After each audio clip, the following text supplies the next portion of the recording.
Yo para que se escuche acá en la transmisión. Voy indicando cuando comenzás a... Presentarle con el micrófono. Dijimos que no le dice que sí.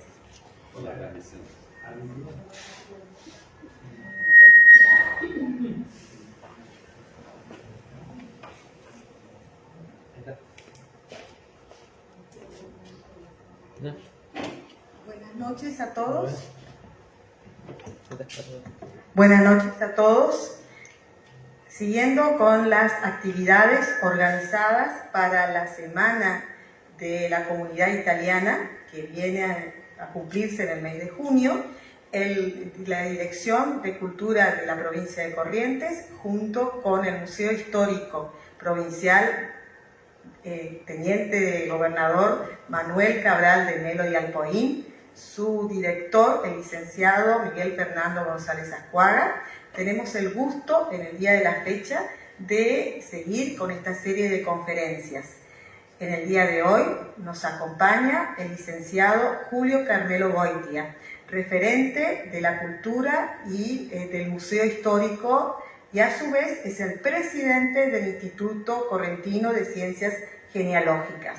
Una especialidad en él es el análisis de las familias y de las genealogías, el que se va a referir a una prestigiosa familia que vino de Italia, los Cafferata, y su influencia en la sociedad, en la cultura de Corrientes. Muchísimas gracias por acompañarnos y en este momento le dejamos en compañía entonces del licenciado Julio Carmelo Goitia. Muchas gracias. Bueno, muchas gracias María del Carmen.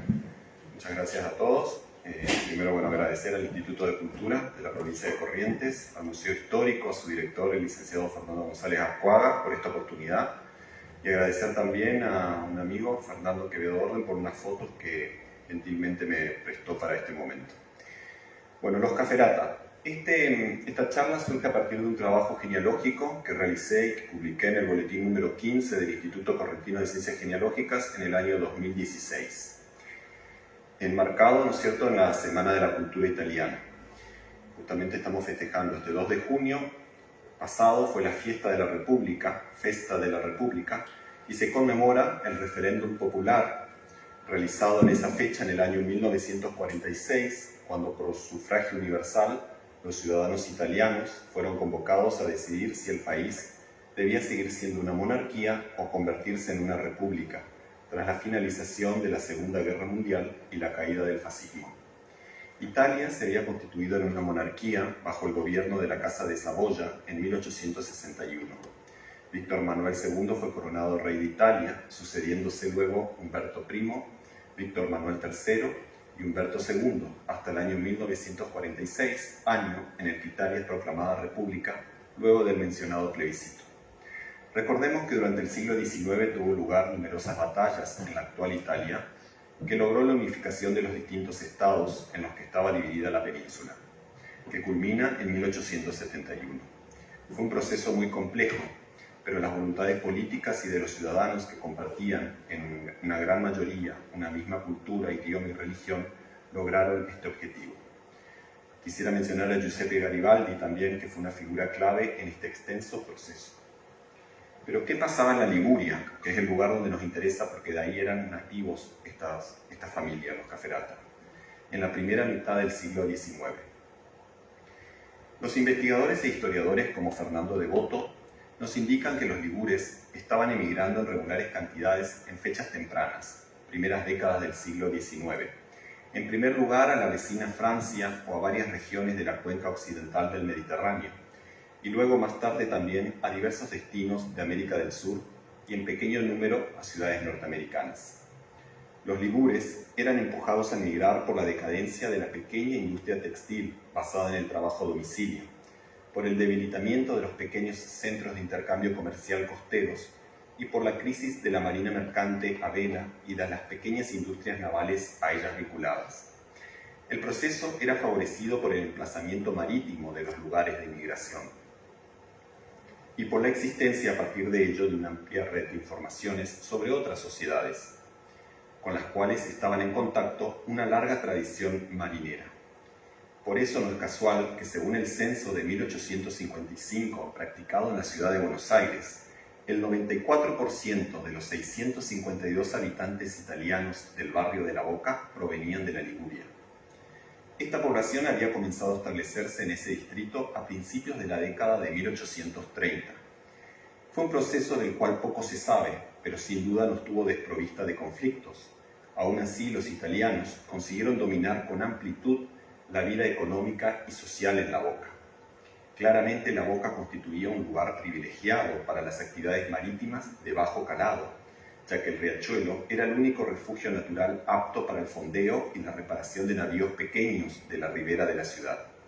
Ello ayudó a convertirla en un centro de actividades comerciales y artesanales que giraba en torno a la navegación fluvial.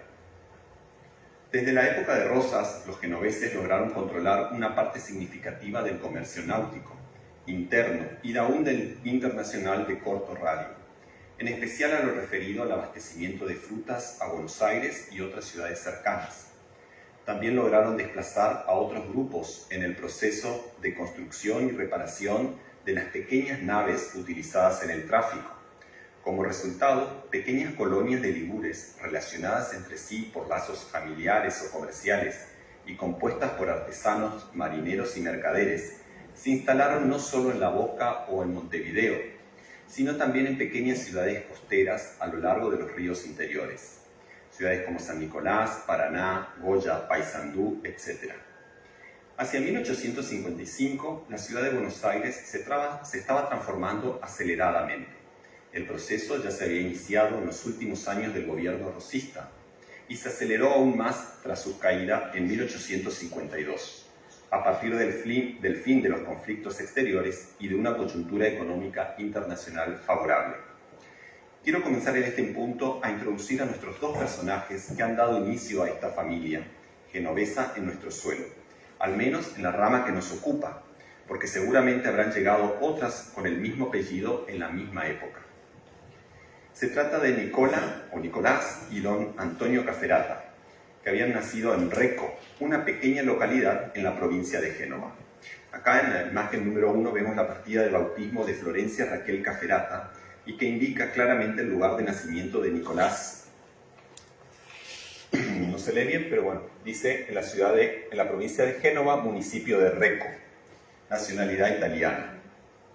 Nicolás era el mayor, nació hacia 1820, mientras que Antonio lo hizo aproximadamente en 1830, y ambos eran hijos de Bartolomé Caferata y de María Rebelo. Pongan la siguiente, por favor. Acá los bautismos. Bien, inicialmente el apellido se figura como Caferá. Acá no dice Caferata, sino dice Caferá. Posiblemente luego haya, en la siguiente por favor, cambiado, trastornado a Caferata. Acá ya firma Bartolomé Caferata.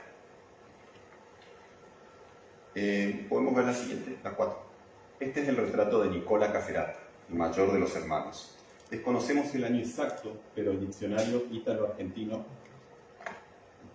ítalo-argentino nos indica que Nicolás arribó en 1847 y podemos asumir que lo hizo junto a Antonio. Seguramente esta llegada estuvo enmarcada en lo que va más allá de una dimensión individual del movimiento migratorio, sino que se sustenta en un mecanismo por el cual los migrantes tomaban conocimiento de las oportunidades, son provistos de los medios de transporte y obtienen su ubicación inicial y empleo por medio de relaciones sociales primarias con inmigrantes anteriores, es decir, que ya habían llegado antes. Lo cierto es que en 1855, y según consta en el libro primero de matrimonios de la iglesia San Pedro González Telmo, ubicado en el barrio homónimo, Nicolás Caferá, como lo anotaron, contrae nupcias con Julia Multedo, también genovesa según el documento parroquial, hija de Francisco Multedo y de Teresa Sichero. De este matrimonio nacen al menos 10 hijos, muchos de los cuales han dejado descendencia, que llega hasta nuestros días, luego de casi 169 años. Vamos a la siguiente imagen. Esta es una imagen familiar. Vemos en el centro a Nicolás y a Julia, los padres, y paso a nombrarle los hijos. Tenemos a María Julia, aquí, María Julia, y seguimos en orden: Bartolomé, Teresa, Francisco, Francisco, del cual vamos a hablar próximamente, Daniel, Samuel, Herminia, Rafael y Florencio. Por su parte, Antonio Caferata, el otro hermano, se casa en Esquina en 1869, 14 años después de su hermano, con Clara Molinari, que era esquinense pero de padres genoveses, siendo testigos de ese acto religioso su hermano Nicolás Caferata y su mujer Julia Multedo. Vamos a ver la siguiente imagen. De su primer hijo de Antonio y Clara Molinari, Horacio Caferata, fue bautizado también en la iglesia San Pedro González Telmo en 1870. Esa es su partida de bautismo. Junto a Horacio Desiderio se llamaba, que fue su primer hijo, tuvieron 6 hijos más. María Rosa, que casó con su primo Samuel Caferata Multedo, hijo de Nicolás y de Julia, Catalina, Antonio, Eduardo, Clara, Virgilio y Teófilo. Don Antonio Caferata, al llegar a Santa Rita de la Esquina, estableció en sociedad con su hermano Nicolás la primera gran casa de comercio de ramos generales y almacén. Para ello adquirieron 3 solares céntricos, en los que hicieron levantar una gran casa en la esquina noroeste, entre el cruce de las actuales calles 25 de Mayo y Sarmiento, donde abrieron el mencionado local comercial. Para los que conocen la esquina, es en la misma vereda de la municipalidad, en la esquina opuesta.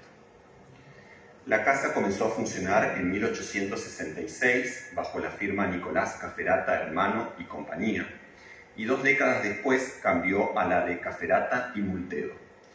Para entonces la firma había crecido en volumen de negocio, lo cual permitió la ampliación y la renovación de flotas de barcos, con la inclusión de un velero de primera calidad al que se dio el nombre de San Martín.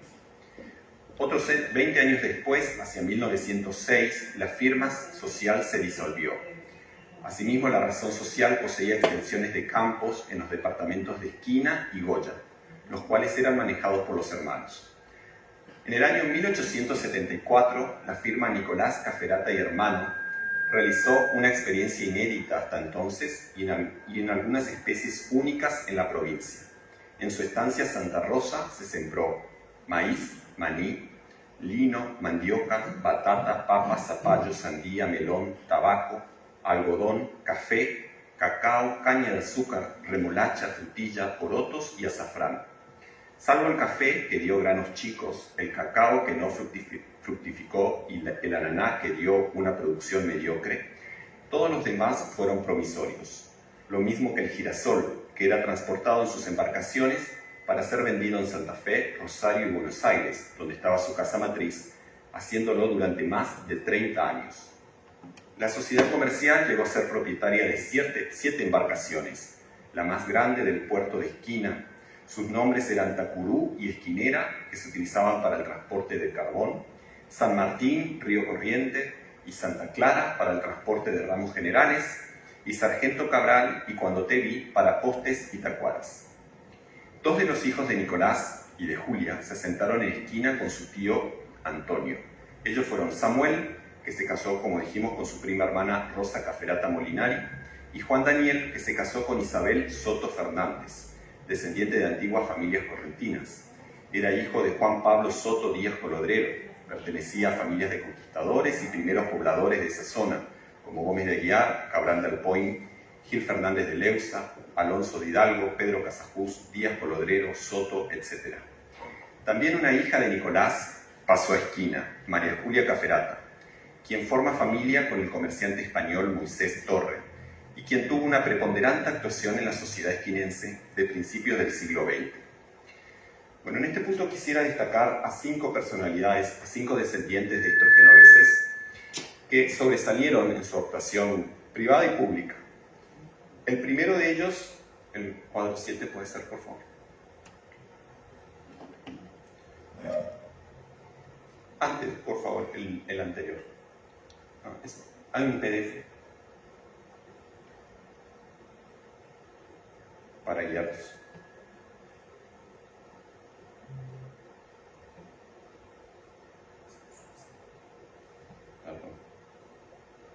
Ahí está. ¿Este? Este es un esquema genealógico básico. Bueno, acá pongo la descendencia de Nicolás Caferata y de las 5 personas a las cuales voy a hacer referencia ahora. Uno es su hijo Francisco, es un artista. Tenemos a un bisnieto, Nicolás de Lucci-Levene, a otro nieto, Daniel Caferata Soto, que fue historiador, investigador y genealogista, a Eduardo Caferata y a Romeo Esteban Caferata. Ahora sí, la imagen. Francisco Caferata Multedo, hijo de Nicolás y de Julia. Nació en la esquina de las calles Pedro de Mendoza y Martín Rodríguez, en el barrio de La Boca, Buenos Aires, el 23 de febrero de 1861. Desde muy joven demostró afición por las bellas artes, en las que logró destacarse. Inició sus estudios en nuestro país bajo la dirección de Julio Laguens, discípulo de Francisco Parodi en su niñez. Francisco Parodi, recordemos, nace en Italia, presumiblemente también en Génova, y emigra con su familia a la Argentina y se establece también en el barrio de La Boca antes de 1860.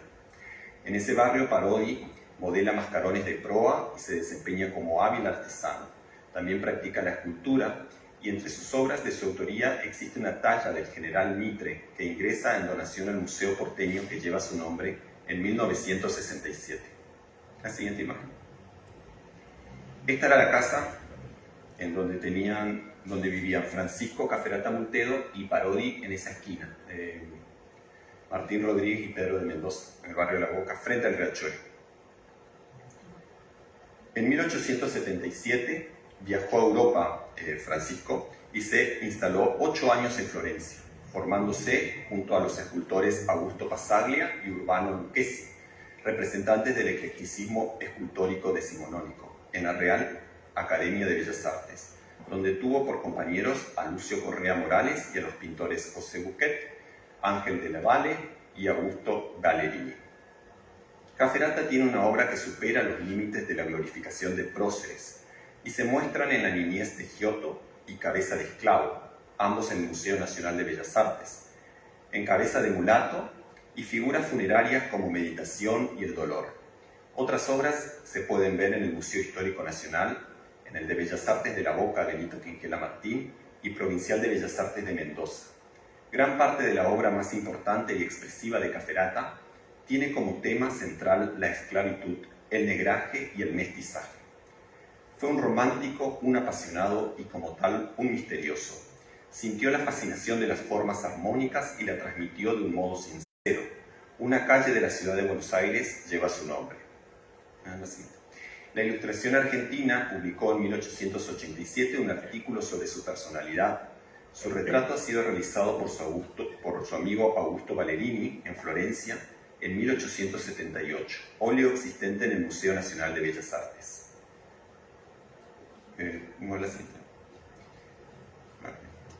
Esta es una imagen del diario Época de una nota que realizó su pariente Juan Daniel Caferata Soto. Francisco Caferata, en una hasta ahora inexplicable resolución, puso fin a su vida el 2 de noviembre de 1890, a los 29 años de edad, dejando en su taller de la calle Chile en Buenos Aires una impresionante cantidad de creaciones que esperaban concretarse en el mármol y en el bronce. Bueno, voy a mencionar algunas de sus obras. ¿Puede ser la siguiente? Bien. Busto de Esclavo, Museo Nacional de Bellas Artes. Se calcula que en el año 1882.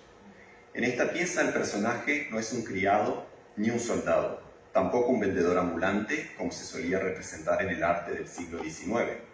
La escultura de Caferata remite en cambio a la sumisión. Es el esclavo capturado y privado de su libertad. Sus rasgos africanos, labios gruesos, nariz ancha, el cabello crespo, definen y representan una acentuada expresividad en un rostro angustiado, con la mirada dirigida hacia abajo. Si bien se desconoce a ciencia cierta cómo decidió Caferata efectuar estas esculturas desde su estancia en el exterior, es de suponer que tendría a mano distintas fuentes que lo llevaron a componer el personaje representado. La siguiente puede ser. Esta se llama La esclavitud, también conocida como El esclavo. Actualmente se encuentra en los bosques de Palermo. Esta obra fue exhibida y premiada con la medalla de oro en la Exposición Continental de 1882 en Buenos Aires. Es de bronce y está apoyado sobre una base de mampostería. La figura tiene una altura de 91 centímetros y representa a un hombre negro, desnudo, sentado sobre su cadera con las piernas reclinadas y apoyado sobre su mano derecha. Las cadenas rotas nos cuentan que ya ha sido liberado, pero la pose y su gestualidad nos revela que seguirá anclado a su condición. Siguiente. La niñez del Giotto, 1880. Yeso patinado, Museo Nacional de Bellas Artes, Buenos Aires. La obra La niñez del Giotto fue donada por Herminda Costa en 1941. Representa un episodio relatado por Giorgio Vasari, según el cual Giotto, con 11 años de edad y cuidador de ovejas, ocupa el tiempo dibujando sobre una piedra. La cabeza levemente inclinada reposa sobre un torso arqueado, que apoya todo su peso sobre los hombros flexionados que lo sostienen y ejecutan el dibujo. Una lectura de la representación estaría cifrada en un pequeño dibujo de una oveja que enmarcan las dos manos del niño. Siguiente. Este es el monumento en memoria del almirante Guillermo Brown, considerado el padre de la patria en el mar, que está ubicado en la histórica plaza que lleva su nombre en la localidad de Adrogué. La obra, que es el primer monumento a Brown erigido en el país, fue realizada en Florencia, Italia, haciendo posteriormente el ensamble de sus piezas en Argentina. El pedestal del mármol de Carrara, en tanto, fue creado por José Canale. La siguiente. Monumento a General Belgrano. En 1872 se construyó la plaza en honor al general Manuel Belgrano en Salta. La escultura en bronce sobre un pedestal de mármol que lo representa fue realizada en 1885 por este artista y donada por el presidente Julio Argentino Roca. En la siguiente se ve más de cerca. Bueno, pasamos a nuestro siguiente descendiente, Juan Daniel Caferata Soto. Él es nieto de Daniel Caferata Moltedo, un hermano de Francisco.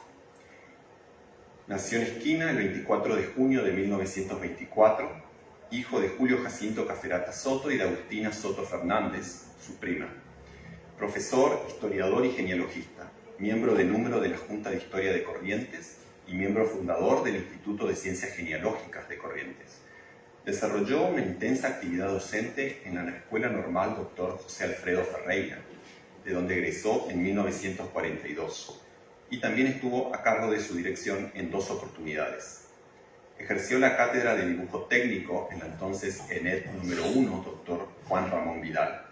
Incursionó en el deporte, de donde fue fundador y presidente del desaparecido Club Atlético Titán, fundador de la primera y la segunda Asociación Esquinense de Fútbol, presidente de Esquina Fútbol Club, fundador y presidente y primer tesorero de la Liga Esquinense de Básquetbol. El periodismo lo tuvo en sus filas, fue director propietario de Adelante, Temas y El Esquinense. Colaboró en el Centinela del Litoral y La Voz de Esquina, Diario Época, El Litoral y el desaparecido Diario de Corrientes. Como escritor e investigador histórico, escribió alrededor de 15 libros y tenía en preparación 5 obras más. Entre sus obras encontramos, ahí pues un PDF. Da 20.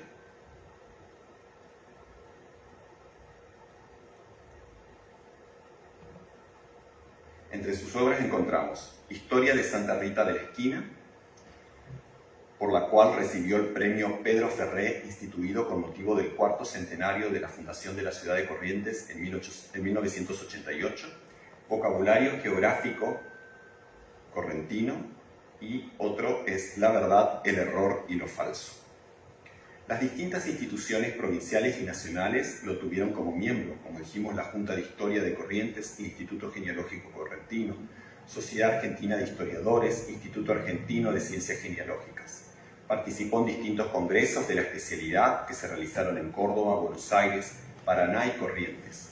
Ha disertado en muchas oportunidades en distintos puntos del país. Fue miembro de varias comisiones importantes, entre las que se destaca ser asesor del Congreso Pedagógico Argentino por la provincia de Corrientes. Hoy muchos esquinenses y no esquinenses visitan su casa, prácticamente convertido en su propio museo, y a sus familiares, que de esta manera reciben el afecto de tantos alumnos y amigos del hijo dilecto de esquina, distinción que le fuera otorgada por el Consejo Deliberante de la ciudad por resolución 7794. Falleció en esa ciudad el 9 de julio del 2003. 21. Nuestro siguiente personaje. Alberto Nicolás de Luchi Levene Cafferata. Él es bisnieto de Bartolomé Cafferata Moltedo, otro hermano de Francisco el artista. Nació en Buenos Aires el 23 de enero de 1945. Era hijo de Alberto Francisco de Luchi Levene y de Nelia Cafferata Tiscornia. Capitán de fragata retirado, médico de la UBA, se especializó en cirugía general. Sobreviviente del crucero Ara General Belgrano durante el conflicto por las Islas Malvinas en 1982. Hago mía unas palabras que dijo él en una entrevista a la BBC. Cuando salí a cubierta no tenía una balsa cerca, así que me arrojé al agua helada, lo que es terrible. Duele, es como 1000 agujas que se clavaran en la piel. Quise subir a un bote, pero no podía, porque los bordes estaban lubricados de petróleo. Después de 2 o 3 intentos, pensaba que todo se terminaba. El agua fría te quita las fuerzas. 2 marineros me izaron. Estaba titirando. A las 13 horas del 3 de mayo sentimos el ruido de las hélices de un avión argentino. A las 16 nos rescató el aviso remolcador Gurruchaga. Fueron 24 horas expuestos al frío extremo. Autor de Desde la balsa entre la angustia y la esperanza, el cual contiene el relato testimonial de quien tripulara el crucero Ara General Belgrano como médico cirujano durante su última navegación, su hundimiento y la supervivencia en balsa en mayo de 1982. El autor plasma en este texto lo que ha vivido en distintos días, sus circunstancias, sus sentimientos, las emociones y los pensamientos que se despiertan en situaciones límites.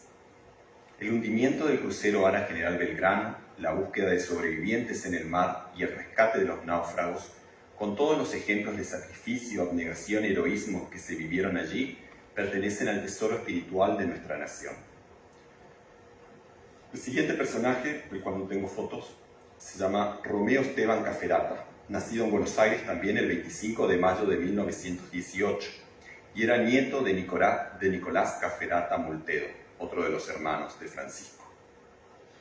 Explorador, investigador, ingeniero agrónomo forestal, se destacó por su trayectoria desde el cargo de auxiliar al de intendente de los parques nacionales Iguazú, Nahuel Huapi y Los Alerces. Fue presidente de la Asociación Argentina de Parques Nacionales. El Senado le rindió homenaje por su trabajo en defensa de los parques nacionales y áreas protegidas del país, contribuyendo a la creación, organización y planificación del manejo de muchas de ellas.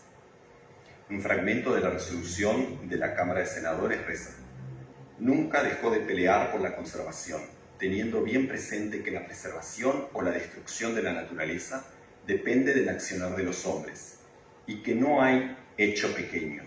Cualquier insignificancia puede resultar en un logro o en un desastre ambiental de magnitudes no imaginables. Por ello siempre peleó por la capacitación, educación y concientización, tanto del personal bajo sus órdenes como para sí mismo, para sus compañeros y para las personas y pobladores donde prestaba servicio. Falleció en Buenos Aires el 5 de febrero del 2014. Por último, imagen 22. Eduardo Gustavo Cafferata Soto Lacay. Es bisnieto de Daniel Cafferata Moltedo. Ya habíamos visto, también descendiente de él era Juan Daniel Cafferata. Nacido en Buenos Aires el 17 de agosto de 1962, hijo del prefecto Agustín Nicolás Cafferata Soto y de Hilda Lacay, bioquímico egresado de la Facultad de Farmacia y Bioquímica y doctor en Bioquímica, orientación Biología Molecular de la Universidad Nacional de Buenos Aires. Recibió el premio Facultad de Farmacia y Bioquímica por su tesis doctoral. El doctorado se enfocó en el estudio de la biología molecular de la enfermedad hereditaria fibrosis quística. Fue investigador del Centro Nacional de Genética Médica, dependiente de la Administración Nacional de Laboratorios e Instituto de Salud Carlos Malbrán. Desde 2007 ocupa el cargo de investigador del Consejo Nacional de Investigaciones Científicas y Técnicas, CONICET, e investigador senior en el Laboratorio de Terapia Molecular y Celular Fundación Instituto Leloir. Ha contribuido con más de 60 presentaciones a congresos nacionales e internacionales. Bueno, aquí quisiera hacer un parate y explicarles cuál fue en realidad mi interés inicial por esta familia. Si podemos ponerla el PDF 23, por favor. Les había dicho que eran 2 hermanos los que llegaron. Nicolás, del cual vimos en el cuadro anterior que descendían estas 5 personas a las cuales mencioné, y Antonio, que se había casado en Esquina con Clara Molinari. En este cuadro vemos la descendencia del hermano de Nicolás, Antonio Caferata. Ella era nacida en Esquina, hija de padres genoveses, Santiago Molinari y Catalina Forterola. Tuvieron varios hijos. Una de ellas, Catalina, que contrajo matrimonio con Edmundo Gigliani de Esquina en el año 1897 y tuvieron 2 hijos, Roberto y Eduardo. Ambos fueron medios hermanos de mi abuelo, ya que Catalina muere repentinamente en 1905 y Edmundo volvió a casar 5 años después con mi bisabuela Ladislao Huite. Podemos ver la imagen 24. Este es un retrato de Edmundo Gigliani, que había nacido en Italia. Pertenece a la familia Gigliani, a cual pertenezco por mi madre. Se había establecido en los primeros años de la década de 1870 en Corrientes y había estado en contacto con italianos de Esquina por cuestiones comerciales. Fue a través de esas redes comerciales y amistades que se gestó el matrimonio entre Edmundo y Catalina. Su padre, podemos ver la siguiente. Su padre había fundado aquí en Corrientes la tienda Casa Gigliani, que posteriormente la administró Edmundo, y funcionó hasta la década del 60, es decir, que la continuaron sus hijos Roberto y Eduardo Gigliani Caferata. Funcionó hasta la década del 60 y fue administrada por los hermanos Roberto y Eduardo Gigliani Caferata. Finalmente cerraron el local y fue utilizada por otras casas de comercio. La siguiente podemos ver. Ahí está, otra publicación de la época. ¿Esa es la última? Ahí está. A la ciudad de Venecia se llamó posteriormente. Primeramente. Bueno, para finalizar, y como pensamiento personal, no dejo de reflexionar sobre el temperamento y fortaleza de estos hombres y mujeres que, dejando todo, especialmente su familia, se han embarcado a lo desconocido, con el sueño de prosperar con el trabajo y el esfuerzo de cada día, superando dificultades. Estos ideales son los que han transmitido a sus hijos y nietos, y estos a las siguientes generaciones. Rindamos pues siempre honor a nuestros antepasados, que supieron integrarse a este territorio que estaba en formación y ayudar a crear una nación que supo ganarse el reconocimiento en el concierto de las naciones del mundo. Muchas gracias.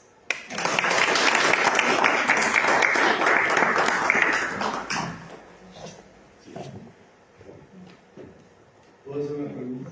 Sí. Eso le estoy por decir casualmente. Damos un tiempo para que efectuar preguntas. ¿Sí? Muchas gracias. ¿Yo? ¿No? Es nada más para la propiedad de la casa que está por la calle Catamarca, casi Junín. La que está al lado. Sí. Por Catamarca. ¿Era tu antepasado? Sí. ¿Agustín? Era de Pascual, padre del mundo. El mundo llega muy chiquito. Llega En 1891, porque dice la puerta. en 1874, dice. O 1881. Por ahí, Por ahí. 81 o 91. Sí. La puerta del Cervantes. Sí. ¿Existe todavía esa propiedad? Esta propiedad existe y la de al lado también existe. ¿Dónde vive? Catamarca, casi Junín. Casi Junín. Y ahora es propiedad de la familia Fiat. Sí. ¿Ahí vivían quién entonces? Ahí vivía Pascual, que fue el padre de Edmundo Gigliani, y sería mi tatarabuelo. Él llegó con su mujer y su pequeño hijo. Y acá tuvieron más hijos. ¿Y Gigliani se casó con qué Caferata? Con Clara Caferata, con Catalina Caferata, Que era hijo de... que era hija de Antonio, que es el hermano menor de Nicolás que vino de Génova. O sea que somos Pero- parientes, entonces, lejanos pero parientes. Sí. Pasa que Catalina muere muy joven, con los 2 chiquitos, con el padre. Entonces no hubo descendencia. No hubo esos chicos no se casaron, ni Roberto ni Eduardo no se casaron. Ellos murieron en la década de 1970 los dos. Y bueno, yo siempre recibía las anécdotas tanto de mi abuelo como de mis tíos, de ellos dos, porque si bien eran medios hermanos de mi abuelo, había mucha relación.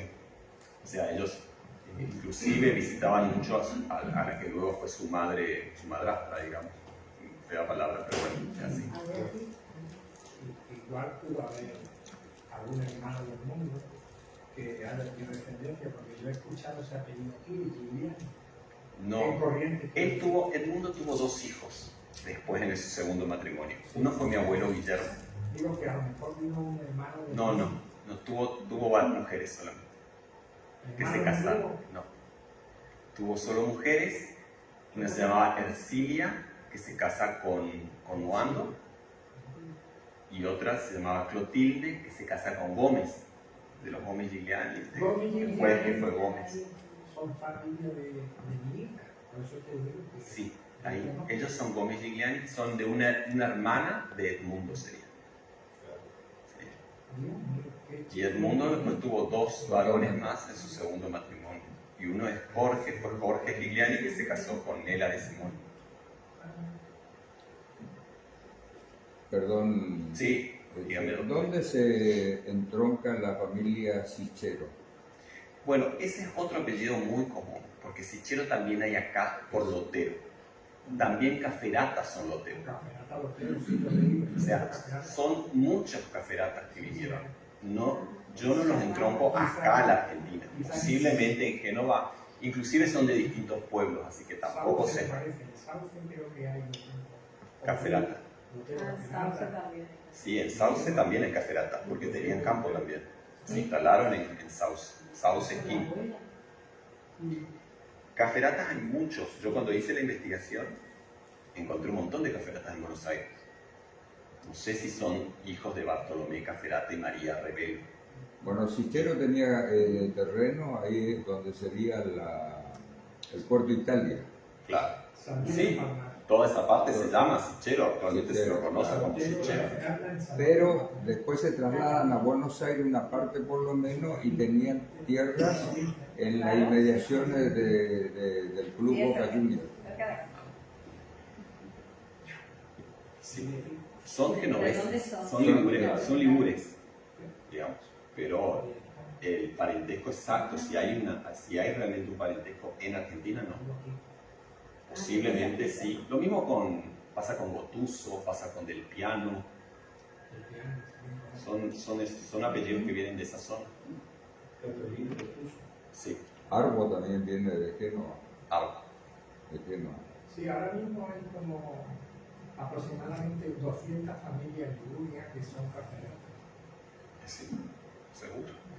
Yo lo que no sé si eran caferá o caferata, o era indistinto allá. Caferata, con Pero acá dos F, firmaban caferá. dos F y con una T. Pero lo que pasa es que veo que siempre hay un problema con eso de No se la anotan acá. no sé el apellido y lo pongo Smith. Bueno, entonces hay caferata con dos F y dos T, caferata con una F y dos T, así. Entonces, Y hay un tango que le recuerda a un barrio, en un barrio de Caferata. el que usted ha puesto ahí es el único que hay en Italia. Dos F y una T. Sí. Ese es el original. Inclusive hubo, creo que el legislador caferata también de Santa Fe. Sí, Sí, sí, claro. muy importante. Uri. Juan Manuel Caferata. Caferata Díaz, Sí, de Caferata Nores, que a los caferatas esquinenses, no de la forma cuando viene la otra, algunos estudiaron Derecho y les consultaban si sabían el parentesco. No sabían, por supuesto. Sí, yo no los pude ubicar. Pero Díaz Caferata. seguramente habrían sido de esas familias en Italia también. claro, Y los que tenemos como la quinta generación de italianos, de Escola del 11, ¿puede sacar de ciudadanía? Sí. No es de la segunda generación. No, se puede. el Se señor, puede. Se hace un trámite un poquito más. el señor de Santa Fe era hijo de Juan Manuel Lorenzo Caferata de Génova. Ahí está. Era libre. Así que también. Lo que pasa es que no sabemos qué, Claro. porque claro, hay 200 familias ahora. Ahí había muchísimos y había mucha población Incluso hay un apellido Caferato. también. puede ser también una deformación de la belleza. Pero está en internet. No es que haya venido. Claro. Ese es el problema. La genética. Sí, pero se puede sacar, hay que encontrar la partida de Nicolás. Y hay que encontrar. Lo más difícil va a ser encontrar la partida. historia de quién fue el hijo. Sí, eso es facilísimo ya, porque todos los hijos nacieron en Argentina. Yo creo que tengo de Nicola, tengo el bautismo de todos los hijos. Están todos bautizados en Buenos Aires. Mira, Creo que la gran mayoría en San Telmo y otros en Valvanera. Ventanita de Arrabal, Ajá. cantado por Carlos Gardel, Ujú. de nombre del barrio Caferata. Ahí en Buenos Aires. Así es, vale, Acá está el mensaje. Creí que iba a pasar desde el fondo. ¿No? Porque le pinta bien al barrio Caferata. Sí. Pinta muy bien. Ah, porque conozco también.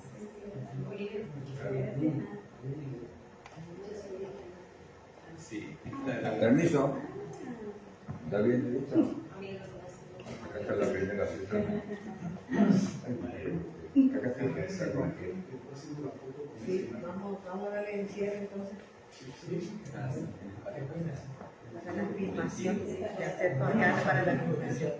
Bien, damos por terminado nuestra conferencia del día de hoy. Le agradecemos muchísimo el acompañamiento y al licenciado Julio Carmelo Goitia por tan brillante exposición. Muchísimas gracias a todos. Vamos con la foto de familia.